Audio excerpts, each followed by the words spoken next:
So imagine this, a future where war is fought by heavily customized mechs, piloted by equally dramatic characters who all look like they came straight out of a tactical anime. That's Mecharashi. This game throws you into turn-based grid combat with a heavy focus on positioning, pilot abilities, and limb targeting. And no, that last part isn't just cosmetic.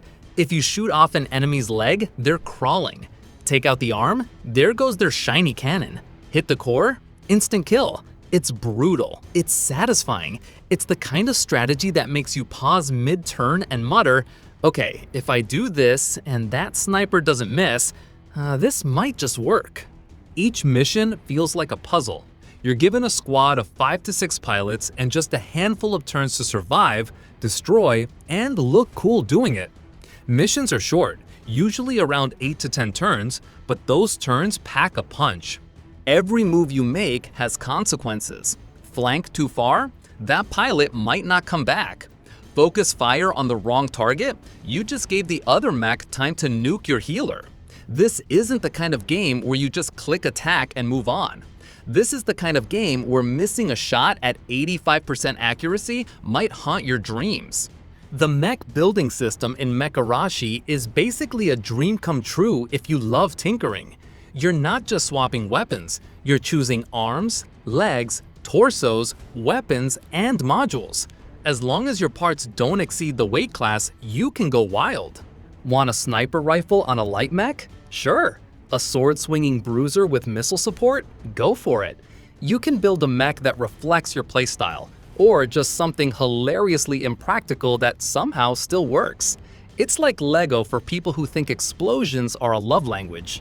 And don't think you can just slap anyone in any mech and call it a day. Pilots actually matter. Each one belongs to a specific class, like assault, melee, sniper, engineer, or tactical, and each has their own passive traits and unique abilities. For example, a sniper might get bonus accuracy when no allies are nearby. That's your cue to send them off to a cozy little rooftop corner. Meanwhile, your engineer's job is to follow the big tanky mech around like a very stressed out nurse. There's depth here, and it rewards players who plan ahead. If you're the type to spend hours organizing your squad like it's a wedding seating chart, you're going to have a blast. Now, let's address the giant neon sign in the room. Yes, Mecharashi has gacha. But before your eyes roll out of your head, know this, it's actually pretty fair. At least in the demo, it gives you enough credits to pull frequently, and even low-rarity characters can do serious work with the right setup. So no, you don't need to sell your fridge to get your favorite mech pilot. Strategy still matters more than spending. And that's a big relief in a genre where some games turn into wallet wars. Let's talk environments. You're not just fighting in blank boxes. Each mission map feels handcrafted with unique terrain, obstacles, and hazards. One moment you're storming a burning city under siege, the next you're navigating tight mountain passes with sniper fire raining down. Line of sight matters. Choke points become death traps, and you will learn the hard way that mechs don't sidestep landmines gracefully. Some missions even throw in optional objectives, like finishing under a certain time, avoiding limb damage, or only destroying weapon parts. These challenges don't just offer rewards, they push you to try new strategies instead of leaning on the same tired tactics.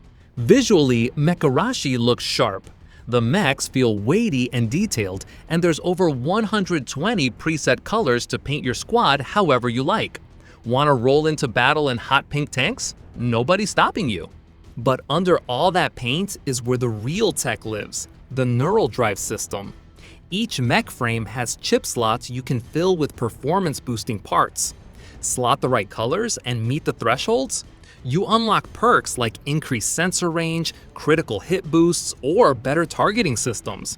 It's like tuning a race car, but with missile pods. Pilots also have a skill tree system called the Bionic Computer.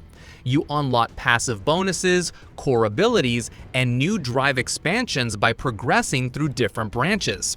It's complex, but in a way that encourages experimentation. Swap out a few chips, change one ability, and suddenly your mech plays completely differently.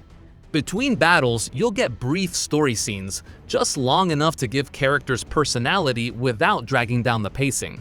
There's factory sabotage, rival squads, and enough emotional fuel to keep things interesting.